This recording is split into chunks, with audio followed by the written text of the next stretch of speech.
And let's start with the two running backs at the top here, Barry, with Josh Jacobs and Tony Pollard. And just to be clear, love-hate doesn't mean that I necessarily love or hate these players, but I love if their fantasy value improved as a result of free agency, they're on the love list. If their fantasy value went down because of what happened in free agency, they're on the hate list. And it doesn't necessarily need to be the player that left a team or went to another team. It could be other teammates leaving, that kind of stuff. So and that's it's all where, just about the free agency moves in a whole. And that last part is where we start. These two guys, Josh Jacobs and Tony Pollard, coming off great seasons, have not left their teams. They are both on franchise tag numbers, but it's the scenarios around the guys around them that have left that increase the upside for them going into next year. I mean, I think this is very simple, right? Josh Jacobs is back on a Raiders team that did nothing but run him. Like, he was a top 5 fantasy running back last year. He was the 3rd best running back in terms of fantasy points per game. He led all running backs in total touches. So he's back on the Raiders with Josh McDaniels as his head coach, and there's no real competition at the moment for anyone else. They didn't go out and do anything, and we'll see what they do in the draft, but they have a lot of needs. I think the expectation here is that it's going to be, especially given the fact that they got Jimmy Garoppolo, like, you're not suddenly now we're doing a high-flying offense, so we got Jimmy G. Jimmy G is a game manager, and so I think it's going to be a similar offense as last year. And as for Tony Pollard, they lost Ezekiel Elliott. That's the key. He's back there, and so, they signed Rojo, whatever.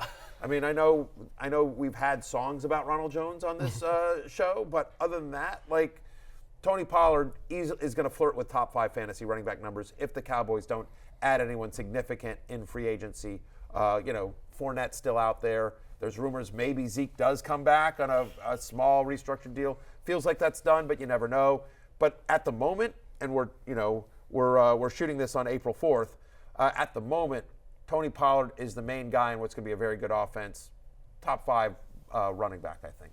Jay, how about Rhamondre Stevenson last year? Finishing RB10 in points per game, was a big workhorse in terms of the receiving workload he got in this offense. He makes Barry's list the love list as well. Yeah, I think the thing to remember with Rhamondre is that he was banged up all the second half of last season, just constantly on the injury report. I think he had an ankle thing, and he had stretches where he looked like a bona fide top 5 running back and has that upside going forward. So, yeah, I think he is a guy who certainly shouldn't be written off because of his full season stats. Also dealing with Damian Harris the whole time as well. Like, he would not be shocked at all if Rhamondre Stevenson ends next year as a top 3, top 5 running back. He's got that potential. Especially with Harris moving on, and at the moment, James Robinson, the only real competition for Rhamondre Stevenson, doesn't feel like Stevenson proved last year he can be an every down back. And whether it's Mac Jones or Bailey Zappi, the expectation here is that the running game will be a focal point once again. They're going to work him.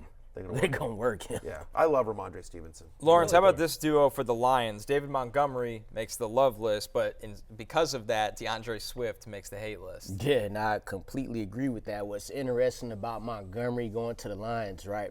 You could tell they prioritized him because he signed a similar deal than what Jamal Williams signed to go to the Saints and mess up Kamara's fantasy value even more, right? Montgomery, interesting thing here, what he brings that Jamal Williams didn't have was the catching ability, the pass catching ability out the backfield. Averaged 43 catches per season the last 3 years, so he'll bring that element. And, of course, at the same time, that'll hurt DeAndre Swift because that's what we know him for 10 to 12 touches and catching the ball out of the backfield. But the Lions really wanted this dude, so I don't see how this is not good for Montgomery and any type of good for Swift because we know he's talented. We've known that since the day he got drafted, but it doesn't matter to the Lions. And he can't stay healthy, too, so there's that. Yeah, they clearly don't want DeAndre Swift to touch the ball more than 8 to 10 times a game. They want to limit him. And so somebody like Montgomery who doesn't really get hurt, who can handle a big workload, who is more versatile than Jamal Williams, to your point. Although I do feel like Jamal Williams is also a good pass catcher. They just didn't use him like that for whatever reason in Detroit. But the fact of the matter is that role, that Jamal Williams role, 262 carries, 17 rushing touchdowns last year, 38 goal-to-go carries, feels like that's going to be David Montgomery. And, again, we think David Montgomery might be a better running back than Jamal Williams. Certainly should have more opportunity than Jamal Williams did last year. To round out the running back love list, Rashad Penny, obviously there's some upside there going to Philadelphia. It's all about health with Penny. We know that. Rashad White, Leonard Fournette leaves Tampa, gets cut from Tampa, and Samaje Perine, who was effective as Joe Mixon's backup last year, finding a new home in Denver as well. Barry, what do you see? Which one of these three do you see at least has the highest ceiling? The highest ceiling is Rashad Penny because His question is health. Great offense, great offensive line, home run ability. This is a guy that was 2 years ago, over the last 5 games of the season, the #1 running back in fantasy. Started the season strong last year for Seattle as well. So, again, if he's healthy, which feels like that should be his legal name. Rashad Penny, if he can stay healthy, that should be his actual name. But, like, he has the highest ceiling. But all those guys, I mean, again, with Leonard Fournette moving off of Tampa Bay, Rashad White, Todd Bowles talking about the fact that he hopes he can be a 3-down back. Like, that's the opportunity for Rashad White. We saw what he did. And then Sean Payton, talking about our friend Mike Florio over at Pro Football Talk, just had a story earlier today about Sean Payton talking about how important Samaje Perine was. He was a priority because of the injury they're dealing with Javonte Williams and how he likes to use multiple running backs. Samaje Perine's going to have more fantasy value than he did last year, where he's just insurance for Joe Mixon.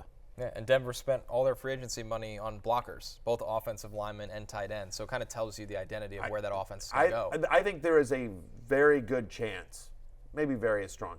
I think there is a better than average chance that a year from now we're talking about the best fantasy running back on the Broncos last year was Samaje Perine. Sure. That whether Javonte Williams misses some time or whatever, like I just think he's going to have the most consistent fantasy value. He's going to play the most games. And he's definitely going to be the better draft day value, I think. Yep, I much prefer that to your Brock Purdy as the next Tom Brady take. Yep, that's a good one.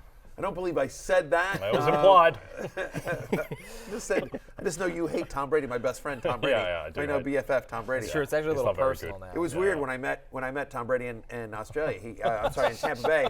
He asked me about. He's like, "What's with the weird Australian? What's the hate from him?"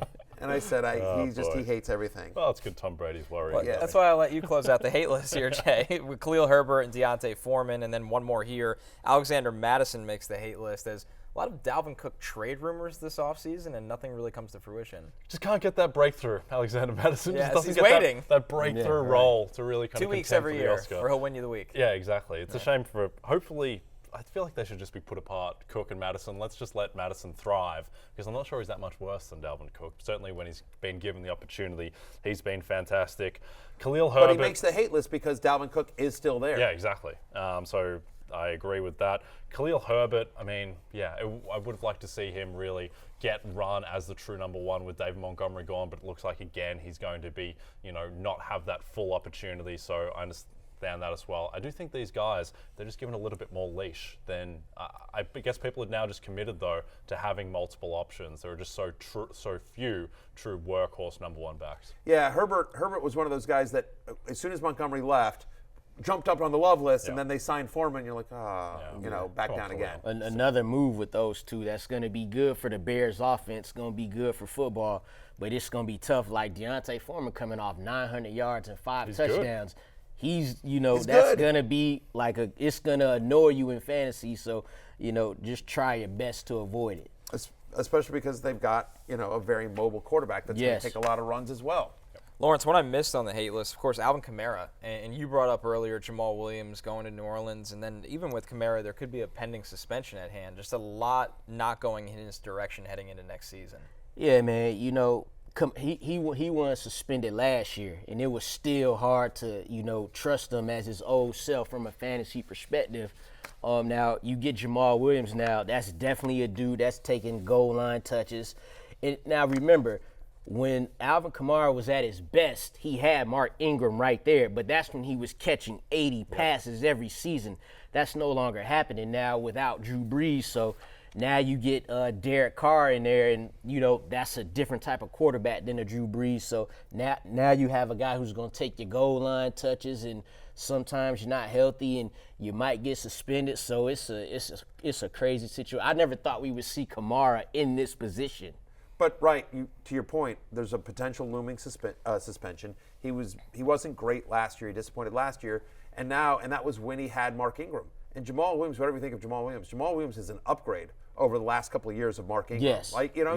There's more competition for Kamara in that backfield on an offense that we have questions about. Yeah, it's competition, looming potential suspension, and also it's been 3 years since he was good, because he was bad in 2021 as well. So there's too much.